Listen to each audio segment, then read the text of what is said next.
Yeah. Okay. Hello, good evening to one and all. This is Dr. Mohan Babu. Wait. Saga, share the YouTube streaming link. Okay. Sir, actually you are muted, I guess. Okay. Yeah, he's muted. Yeah.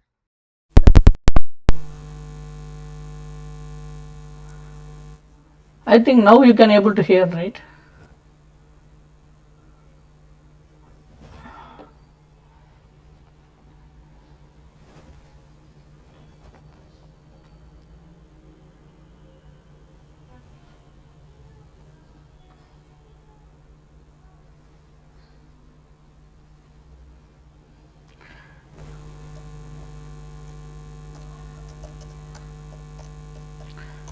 Sir, am I audible now?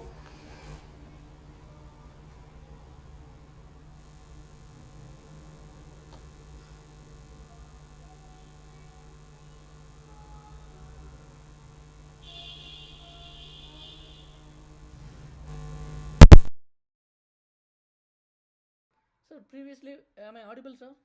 Just 2 minutes back.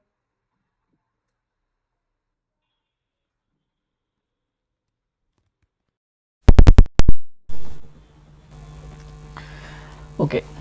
Welcome you all for the 25 clinical and image based physiology MCQs. And aspirants, I hope you are aware that the next pattern is going to come for your examination, and it will be mainly focused on clinical concepts rather than facts based MCQs. Okay, so we have to be aware and very clear in all the concepts, so it will be helpful for all the subjects. Moving on to the first MCQ for the today. The question is, a medical student is conducting an experiment related to body fluids. Which of the following substance is most likely to be helpful to measure the volume of intracellular fluid? Okay, the question is, what is the substance used to measure the intracellular fluids? Okay, before going to the question proper, I would like to revise some of the concepts. That is, our total body water, the composition is around about 60% of our human body weight.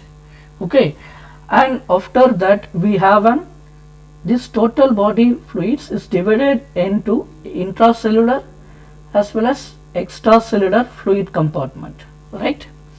This 60% of the total body water is divided into 40% of intracellular and 20% in extracellular. You could easily remember by this. You just remember this is TIE. Okay, tie, and the ratio 60 is to 40 is to 20.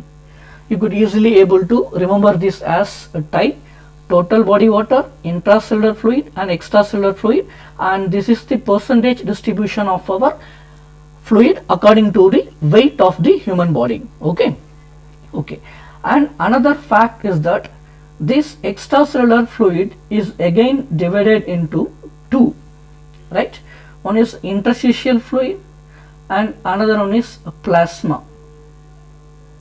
Okay, interstitial fluid and the plasma.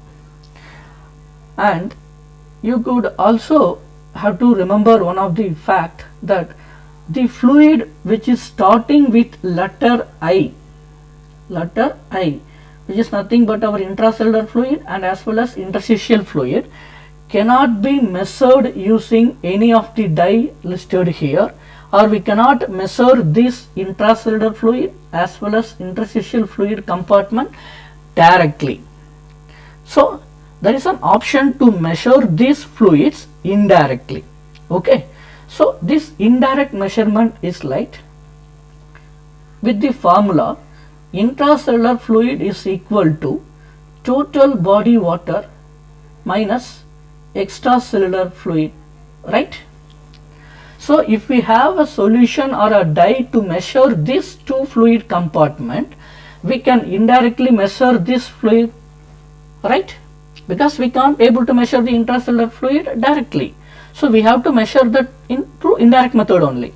So we need to find the fluids which is used to measure the total body water and the fluid which is used to measure the extracellular fluid.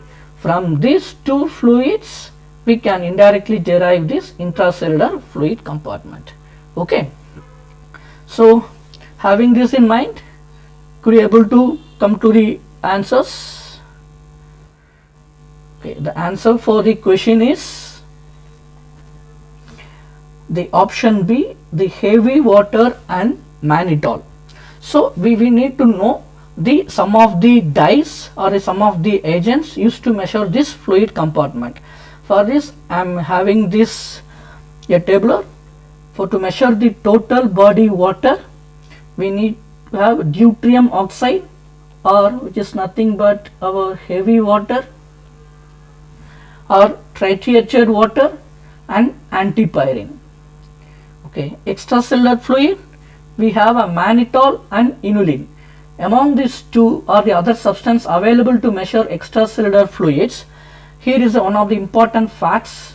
The inulin is the best dye used to measure the extracellular fluid. It is the best agent among the available dyes. Okay.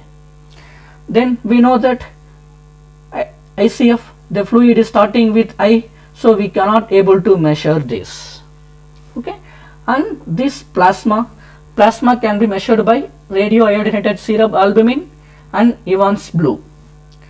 And interstitial fluid, we know that this fluid is starting with the letter I, so we cannot able to measure this also. So you need to remember this total 3 compartment fluids and their dyes used to, or the marker used to measure this fluid compartment. Okay. The basic concept behind this measurement is that if I want to measure this fluid compartment, for example total body water, if I want to measure total body water, this is our intracellular fluid and this is extracellular fluid, means whatever the substance or the marker I am injecting into the extracellular fluid, it has to spread to all the other compartments and it has to finally equilibrate with these 2 compartments, right? And the marker what we are using should remain in this compartment. It should not go out and it should not metabolize also. Okay. So the principle used behind is volume of distribution principle. Whenever a marker is used in this fluid compartment, that marker has to distribute and it has to evenly distribute through the compartment. Then only after some time we can able to measure that fluid compartment using some of the formulas. Okay. Okay. So I hope you come to the conclusion that the answer for this question is heavy water and mannitol, because this heavy water is used to measure our total body water and this mannitol is used to measure our extracellular fluids. Okay. Clear? Okay. Moving on to the next question. The 5 gram mannitol was injected intravenously. 40% of them were excreted in urine. Okay. After equilibrium, the plasma concentration of mannitol is 30 milligram percentage. Calculate the extracellular fluid volumes. How can we measure this? Just we have seen the concept that the fluid compartment can be able to measure with the help of the principle volume of distribution, right? It is given by the formula volume is equal to amount the dye of injected in the compartment minus excreted or metabolized and the final plasma concentration after equilibrium achieved.